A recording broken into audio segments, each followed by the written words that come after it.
Hello there and welcome to the Psychic Guidance. Today we will be looking at the inner predator, a psychic archetype we all hold within, and of course collectively. The prevailing one that we will be viewing here today is the collective one, but of course this will manifest personally in your life in a certain way. So it also involves your personal trajectory with this predator. I'm going to do a little intro and then a reading and then maybe an outro depending on how the reading goes, and there are timestamps for that. So let's start.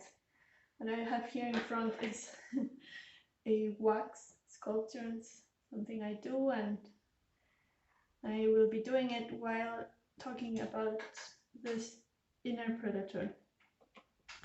So the inner predator is an aspect of the psyche that is meant to protect us, but got a little overhand, let's say. So we see it as a protective force, as a providing force, but when it's unbalanced, we get captivated by it. And sometimes when we don't escape its force, we actually get so entrapped in it that we lose even our life force, like any artistic force. We get stuck in jobs that are not fulfilling, in relationships that drain us, in every type of relationship, right? With parents, with kids, with siblings, with partners, in discussions that don't get anywhere, in certain loops in life that act in this way. The inner predator, basically what it does is constantly tell us you are not good enough to be by yourself in this situation. You cannot handle this by yourself. For example, when you are in a relationship that's not fulfilling and it's actually draining, the inner predator is telling us, yeah, you have to stay there because that's what you get when you're not good enough in whatever way. Sometimes it manifests only in our minds, and sometimes it manifests actually in other people. We, as I said, get involved in draining situations with a boss, with a job, with whatever. Okay, so still going into the video dynamics of this thing. The introduction was cut short, but that's good. I didn't entertain you much that way. And we're going to go now straight to the reading. So welcome if you skipped directly to the reading. We're going to look into this inner predator, and I'm not going to give any more introduction or explanation about this aspect. We're going to see everything through the cards now, through our guides and your guides. So I pause a moment, allow the energies to drift and flow. Look into this inner predator aspect in the collective and in your case. How is it manifesting in your life? How is it manifesting in the collective? How do we build a healthy relationship with it? And I take 5 cards for this first part of the reading.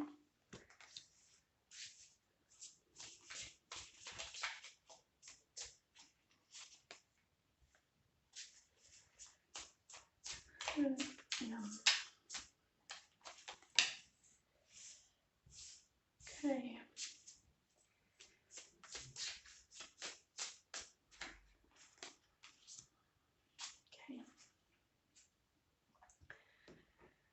So what these cards are telling me right now about this inner predator aspect in the collective, in your particular case, it's actually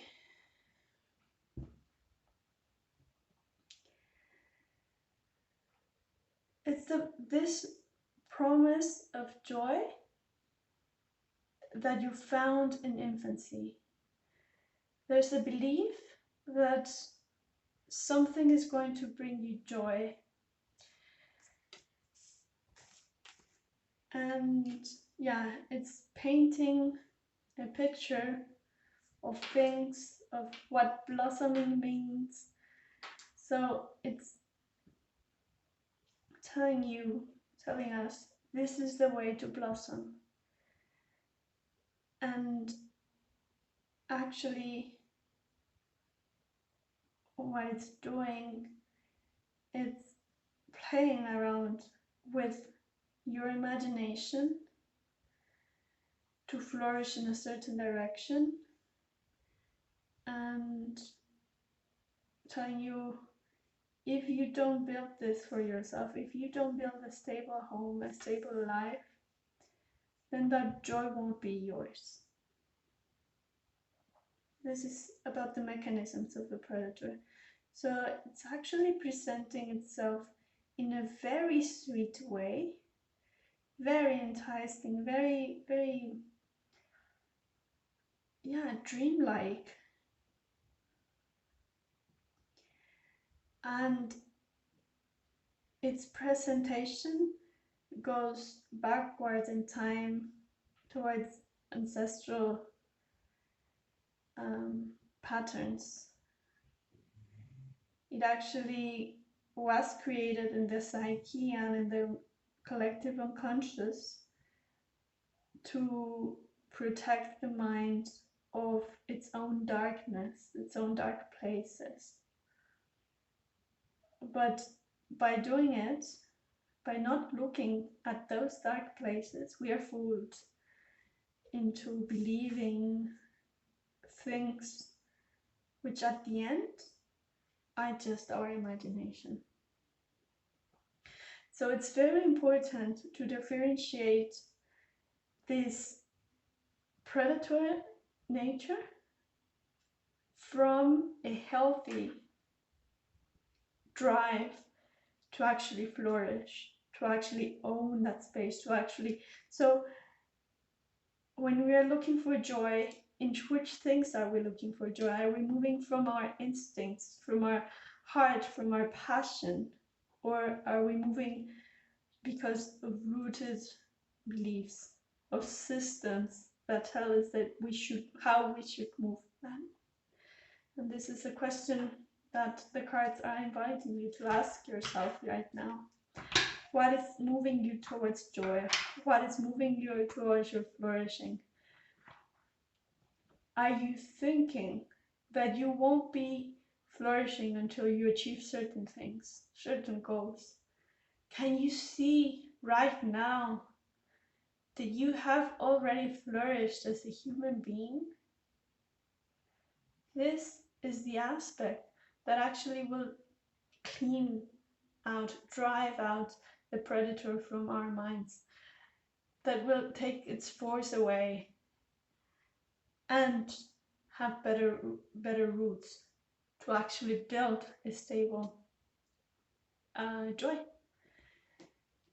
Yeah, so I'm gonna draw 3 cards from this deck to ask the predator how to build a healthy relationship with it, and what does it want from us, basically. So how can I build a healthy relationship with you? How can you build a healthy relationship with you? How can they build a healthy relationship with you? How can you build a healthy How can you build a healthy relationship with you?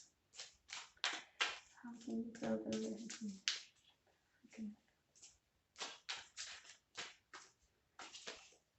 Okay. very clear answer. And this is to how can I build a healthy relationship with you. So you ask the predator, how can you build a healthy relationship with them? And what do you want from this person watching the video? Okay. Well, and how can you feel satisfied? How can you feel satisfied without draining? What can you provide to this person watching the video? Okay. Well, so first question was how to build a healthy relationship with you. So what you have to do, my dearest one, is to trust your intuition, to let your mind build healthy boundaries around you, but put it there. Put your mind as a boundary. Set those boundaries. Set yourself inside yourself. Position yourself inside yourself. This is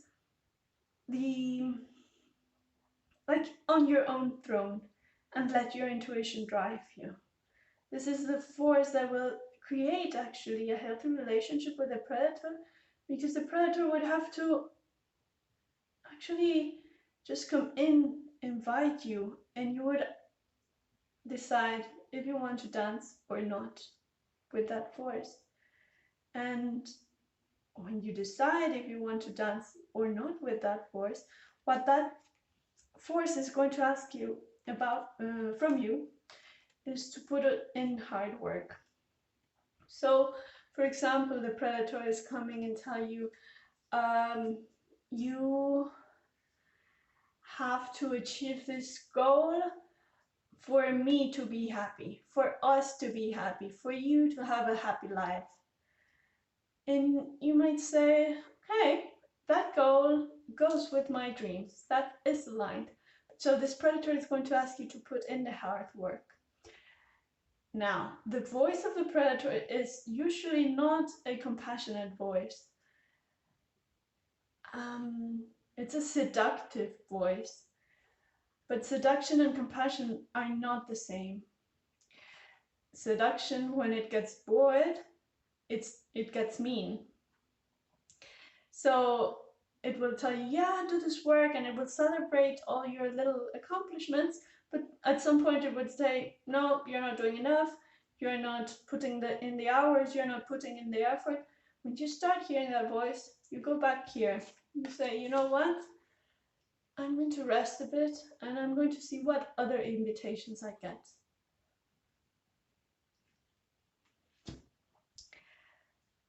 In any case, putting the hard work into your dreams, into the invitations that you accept, are going to get you to the places that you want, what you want to build for yourself, independently of that predator, using it as a force, as a creative power, as a drive, as a means for actually also killing those sides of yourself that are not helping you. And what this is going to provide, and this healthy relationship with the predator, is the strength to move past your own boundaries, move past your own beliefs, move past your own limitations, whatever you thought were your limitations, move past. So this is the strength to a healthy relationship with a predator is going to provide this strength to achieve those things. Let me see. It's also a source of force, but it's a wise force. It's going to be a source, a continuous flow. It's infinity loop, a continuous flow of inspiration. So your dreams are yours, my dear, and you are the one who owns them, not the predator. The predator might tell you, come on, let's get moving. And you are the one who decides. if it's time to get moving or if it's time to rest. If that is in sync with your own path in this moment, or if it just got out of sync and you have to go back to yourself, rest, let the predator do its own things, and when you are back in sync, work together, build a strong connection to build together real and sustainable, a sustainable whole being in your psyche. So I'm going to close with an oracle card. This for me doesn't need any clarification. It was a very clear message and a very beautiful one, actually. So, and this is also collectively what our work is. Actually connect with our inner calling, to connect also with others who are following their inner calling, and keep on doing that work once and again, and moving strongly towards united goals. So what do our guides want to tell us about this interpretation, this reading, this predator relationship with us? Help. So this is a card of sustained guidance. This is a card of blessings. This is a card of believing that there is a compassionate force holding you throughout all this process. So this process is not easy. It takes a lot of work. It takes a lot of, it's an inner battle of putting things to the side, putting myself in ourselves, in our bodies, in our presence, in our intuition, and then actually doing some work towards our goals.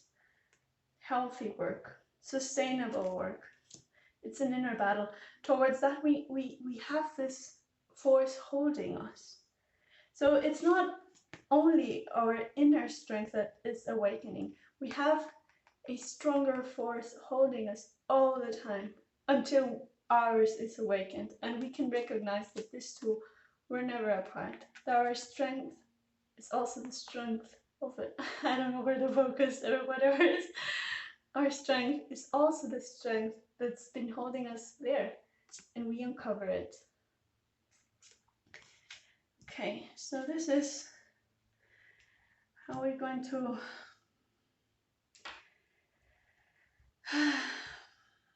work with this archetype in ourselves, in the collective, and there won't be an outro because I just want you to digest this message by yourself, and I hope it brings some inner peace, inner strength, and courage to move past, work together with this force.